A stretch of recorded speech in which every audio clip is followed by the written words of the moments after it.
તો બોટાદ શહેરના અનેક વિસ્તારમાં વરસાદ વરસ્યો. Paliyad road, Gadhada road, Salangpur road, ખોડિયારનગરમાં વરસાદી માહોલ. અમરેલીના ખાંભા ગીર ગ્રામ્યમાં વરસાદ વરસ્યો. લાસા, ધાવળિયા, ભણિયા સહિત આસપાસના ગામોમાં વરસાદ. અમરેલીના ધારીમાં ગાજવીજ સાથે વરસાદ વરસ્યો. આંબાગાળા, ચાંચાઈ, મીઠાપુર, કોટડિયા, પાણિયામાં વરસાદી માહોલ. વરસાદ પડતા ખેડૂતોમાં ખુશીનો માહોલ. ડાંગમાં ભારે પવન સાથે ધોધમાર વરસાદ. સાપુતારામાં ગાજવીજ સાથે વરસાદ વરસ્યો. સાપુતારા અને ગ્રામ્ય વિસ્તારોમાં વરસાદી માહોલ. પ્રવાસીઓએ વરસાદની મજા માણી. પોરબંદરમાં 26 જેટલા રહેણાંક મકાનોની ડિમોલિશનની કામગીરી હાથ ધરવામાં આવી. મહાનગરપાલિકા દ્વારા વરસાદી પાણીના નિકાલમાં અવરોધ બનતા બિનઅધિકૃત બાંધકામને દૂર કરવા નોટિસ આપવામાં આવી હતી. રાજ્યના મંત્રી ભીખુસિંહ પરમારની ડંફાસ સામે આવી. પ્લેન દુર્ઘટનામાં ખોટો જશ ખાટવા નિવેદન આપતા કહ્યું કે અમારા કાર્યકરોએ 200 મૃતદેહ બહાર કાઢ્યા. પ્લેન દુર્ઘટનામાં કાર્યવાહી બાબતે જશ ખાટવાનો પ્રયત્ન.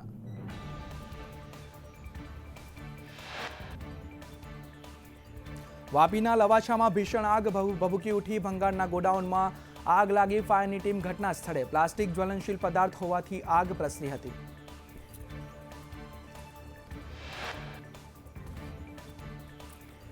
વિજાપુરના પિલવાઈમાં મોડી રાત્રે મકાનમાં આગ લાગી. ખેમરાજીમાં વાસમાં મકાનમાં એકાએક આગ લાગતા નાસભાગ મચી. ફાયરની ટીમે ભારે જહેમતે આગને કાબૂમાં લીધી.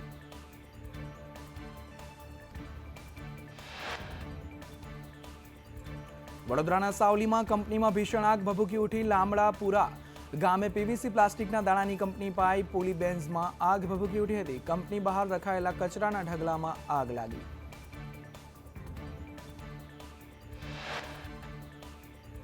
ધનલક્ષ્મી કોમ્પ્લેક્સમાં પાર્કિંગની વ્યવસ્થા ન હોવાથી બબાલ થઈ હતી. ધનલક્ષ્મી કોમ્પ્લેક્સના રહીશોએ આક્ષેપ લગાવ્યો કે યુવાનો મોડી રાત સુધી અડીંગો જમાવીને બેસે છે અને એમ્બ્યુલન્સ જઈ શકે તેટલી પણ જગ્યા નથી.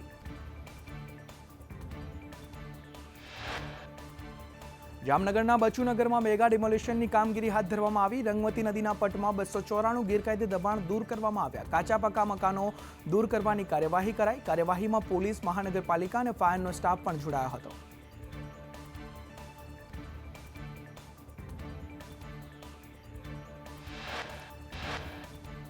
જેતપુરમાંથી વધુ એક બાંગ્લાદેશી મહિલા ઝડપાઈ. તીનબત્તી વિસ્તારમાંથી શાહિદા બેગમ આજીબર શેખ નામની બાંગ્લાદેશી મહિલાની અટકાયત કરવામાં આવી.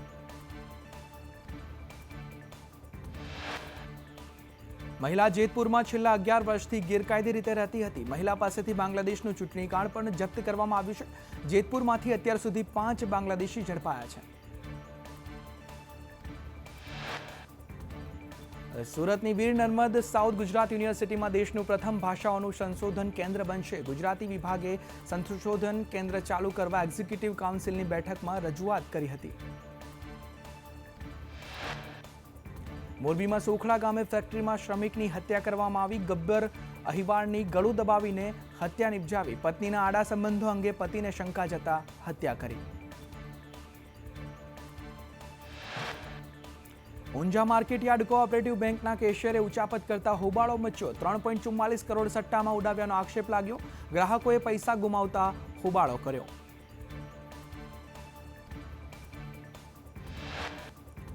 પ્લેન ક્રેશ બાદ મૃતદેહના સેમ્પલ એફએસએલ ખાતે ગાંધીનગરમાં લાવવામાં આવ્યા. ડીએનએ પરીક્ષણ માટે સેમ્પલ ગાંધીનગર લાવવામાં આવ્યા છે.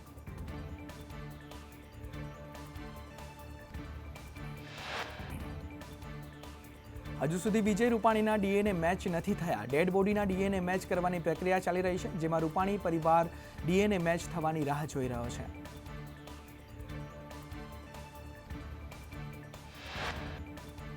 વિજય રૂપાણીના બહેનના ડીએનએ સેમ્પલ લેવામાં આવ્યા છે અને ડીએનએ મેચ થયા બાદ વિજય રૂપાણીની ડેડ બોડી પરિવારને સોંપવામાં આવશે. જરૂર પડે વિજયભાઈના પુત્ર ઋષભના ડીએનએ સેમ્પલ પણ લેવામાં આવશે.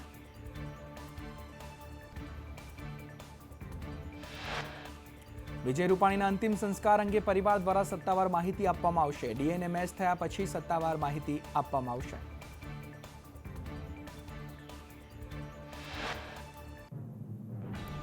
રાજકોટમાં ભૂતપૂર્વ સીએમ વિજય રૂપાણીની અપાય શ્રદ્ધાંજલિ. શહેરના વિવિધ વિસ્તારોમાં બેનર લગાવવામાં આવ્યા. શહેરમાં આજે શોકમય બંધ પાડવામાં આવ્યો.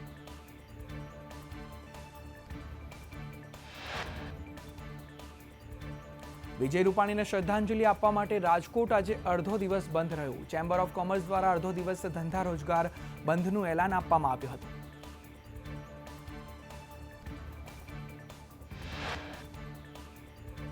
રાજકોટ શહેરની 650થી વધારે શાળાઓ પણ આજે બંધ રાખવામાં આવી. શૈક્ષણિક કાર્ય બંધ રાખી વિજયભાઈને શ્રદ્ધાંજલિ પાઠવવામાં આવી. મોટાભાગની ખાનગી શાળાઓ પણ બંધ રહી.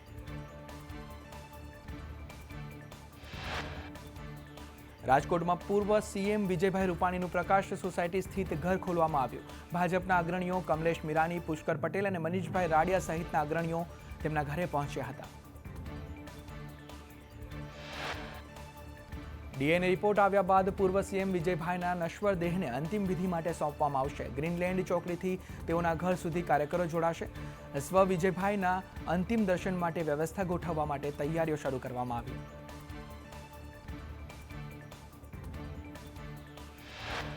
વિજય રૂપાણીના નિધનને લઈ કોંગ્રેસના લલિત કગથરાએ સંવેદના વ્યક્ત કરી કહ્યું, કોલેજ કાળથી વિજયભાઈ સાથે સંબંધ છે. કગથરા અને રૂપાણીના પરિવાર વચ્ચે સામાજિક સંબંધો.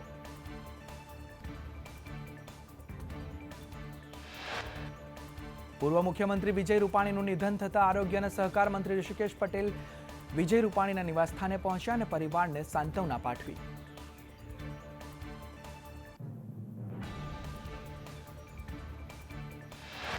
પૂર્વ મુખ્યમંત્રી વિજય રૂપાણીના નિધન પર આરોગ્ય મંત્રી ઋષિકેશ પટેલે દુઃખ વ્યક્ત કર્યું. કહ્યું, ભાજપ અને ગુજરાતે સમાજસેવી ગુમાવ્યા. વિજયભાઈએ વિદ્યાર્થી કાળથી સંઘર્ષ કર્યો. કાયમ એમનું આશ્વાસન મળતું રહ્યું છે.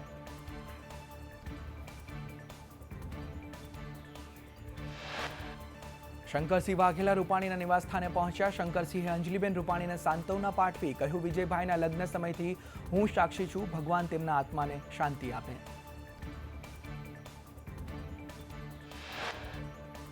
વિજયભાઈના પુત્ર ઋષભ અમેરિકાથી અમદાવાદ પરત ફર્યા છે. ઋષભ રૂપાણી ગાંધીનગર નિવાસસ્થાને પહોંચ્યા અને ડીએનએ રિપોર્ટ બાદ મૃતદેહને રાજકોટ લઈ જવાશે. વિજય રૂપાણીની અંતિમ યાત્રા રાજકોટમાં નીકળશે.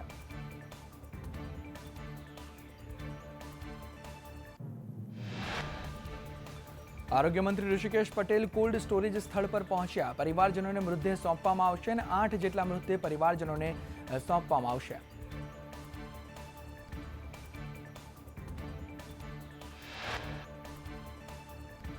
વિમાન દુર્ઘટનાના મૃતદેહ કોલ્ડ સ્ટોરેજમાં રાખવામાં આવ્યા છે. કોલ્ડ સ્ટોરેજની બહાર ચુસ્ત પોલીસ બંદોબસ્ત ગોઠવવામાં આવ્યો. પોલીસ અધિકારીઓ પીએમ રૂમની બહાર ખડે પગે જોવા મળ્યા.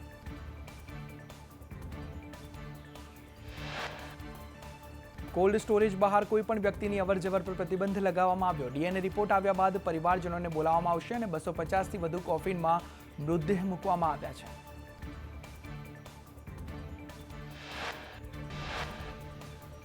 આ તરફ પ્લેન ક્રેશની આખી ઘટનાને કિશોરે પોતાના મોબાઈલમાં કેદ કરી. પ્લેન ક્રેશ દુર્ઘટના નજરે જોનાર આર્યન અંસારીએ વિડીયો બનાવ્યો હતો.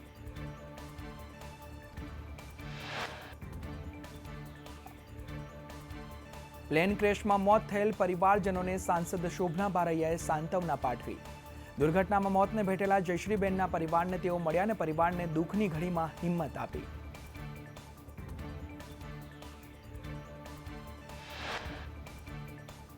પ્લેન ક્રેશ અંગે ચીફ ફાયર ઓફિસરે કહ્યું કે 3 થી 4 દિવસ સર્ચ ઓપરેશન ચાલે તેવી શક્યતા. 1:40 વાગે ફાયર વિભાગને કોલ મળ્યો હતો અને 3 જ મિનિટમાં ફાયરના જવાનો પહોંચ્યા હતા.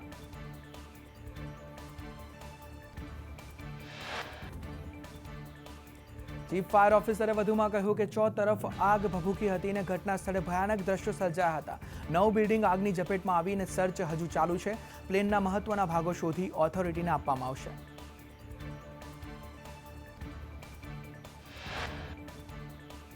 પ્રત્યક્ષદર્શીઓએ પ્લેન ક્રેશ દુર્ઘટનાની પરિસ્થિતિને વર્ણવી. 2 ભાઈઓ હોસ્ટેલમાં લોન્ડ્રીનું કામ કરી રહ્યા હતા ત્યારે દુર્ઘટના સર્જાઈ. બંને ઇન્ટર્ન ડોક્ટરોના જીવ બચાવ્યા હતા. ક્રેશ થયેલા વિમાનનો કાટમાળ હટાવવામાં આવ્યો. 2 ક્રેનની મદદથી પ્લેનનો ટેલ ભાગ હોસ્ટેલ પરથી નીચે ઉતારવામાં આવ્યો. ક્રેનની મદદથી વિમાનનો કાટમાળ દૂર કરાયો છે. અમદાવાદ પ્લેન ક્રેશ દુર્ઘટનામાં 275 લોકોના મોત નીપજ્યા. પ્લેન ક્રેશ થયા બાદ બિલ્ડિંગ સાથે અથડાયું હતું. વિમાનમાં સવાર 241 પ્રવાસીઓના મોત. સિવિલ હોસ્પિટલના રેસિડેન્ટ ડોક્ટર્સના દુર્ઘટનામાં મોત નીપજ્યા. અમદાવાદ સિવિલ હોસ્પિટલમાં 192 એમ્બ્યુલન્સનો ખડકલો, મૃતકોના પરિવારને મૃતદેહ સોંપવામાં આવશે. Dead body van, ambulance, ICU on wheel મંગાવાઈ છે અને ગાડીના ડ્રાઈવરોને એલર્ટ રહેવા સૂચના આપવામાં આવી છે. ગૃહ રાજ્યમંત્રી હર્ષ સંઘવીએ પ્લેન ક્રેશ સાઇટની મુલાકાત લીધી. હર્ષ સંઘવી સાથે ડીજીપી, પોલીસ કમિશનર હાજર રહ્યા. તમામ તપાસ એજન્સીઓને પણ ઘટના સ્થળે હાજર રહી ત્યારે મૃતદેહ શોધતી ટીમો દ્વારા તપાસ હાથ ધરવામાં આવી. ગૃહ રાજ્યમંત્રી હર્ષ સંઘવીએ એફએસએલની મુલાકાત લીધી. ડીએનએ પરીક્ષણની પ્રક્રિયા સંદર્ભે સમીક્ષા કરી. સંઘવીએ ઉચ્ચ અધિકારીઓ સાથે એફએસએલની બેઠક પણ યોજી.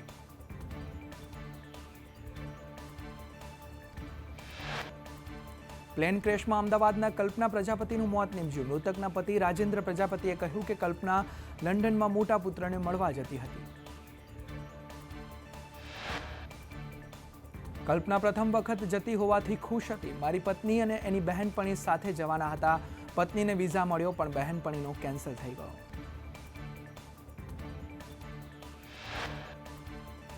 વધુમાં કહ્યું કે કલ્પનાએ જતા પહેલા પરિવારજનો સાથે કેક કાપી હતી. મારી પત્ની અને રૂપાણી સાથે એરપોર્ટમાં પહોંચ્યા હતા.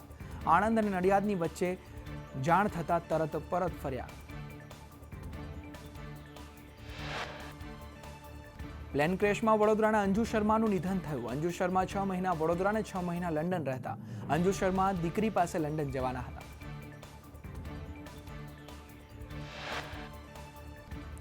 અંજુ શર્માએ છેલ્લે પરિવાર સાથે વિડીયો કોલમાં વાતચીત કરી. દીકરીના દીકરાને વિડીયો કોલમાં પ્લેન બતાવ્યું હતું. પ્લેન ઉપડવાનું છે તેમ કહીને ફોન મૂક્યો હતો. ત્યારે થોડી જ મિનિટમાં પ્લેન ક્રેશ થવાના સમાચાર આવ્યા. લંડનથી પરિવાર વડોદરા પરત આવ્યો.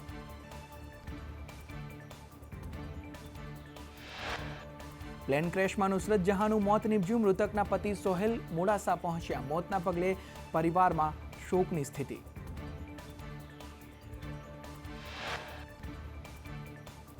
કહ્યું, અમે સાથે ભારત આવ્યા હતા. હું વહેલા લંડન રવાના થયો હતો. મેં નુસરતને લંડન આવવા ના પાડી હતી. અચાનક ફોન આવ્યો કે હું એરપોર્ટ પર આવી ગઈ છું. ના પાડી છતાં જવાનું નક્કી કર્યું હતું. પ્લેન ક્રેશના મૃતકોના પરિવારજનો ઘટના સ્થળે પહોંચ્યા. દીવના મૃતકોના પરિવારજનો ઘટના સ્થળે પહોંચ્યા. પરિવારનું મોભી દંપતી મોતને ભેટ્યું. પરિવારમાં આક્રંદ જોવા મળ્યો. પ્લેન ક્રેશના સતત ત્રીજા દિવસે કાટમાળમાંથી વધુ એક મૃતદેહ મળી આવ્યો. પ્લેનનો મૃતદેહ એર હોસ્ટેસનો હોવાની આશંકા. મેસના ધાબા પરથી વધુ એક મૃતદેહ મળી આવ્યો. પ્લેન ક્રેશમાં વડોદરાના એલ્સીના મકવાણાનું નિધન થયું. એલ્સીના મકવાણા 6 તારીખે પરિવારને મળવા માટે આવ્યા હતા. એલ્સીનાના પિતા અને કાકાએ કહ્યું કે અમે એરપોર્ટ પર એલ્સીનાને છોડવા ગયા હતા. પ્લેન ક્રેશમાં મૃતદેહો માટે કોફિન બનાવનાર કારીગરો રડી પડ્યા. ક્રિશ્ચિયન સમાજના કારીગરો કોફિન બનાવે છે. એર ઇન્ડિયાએ કોફિનના ઓર્ડર આપ્યા છે.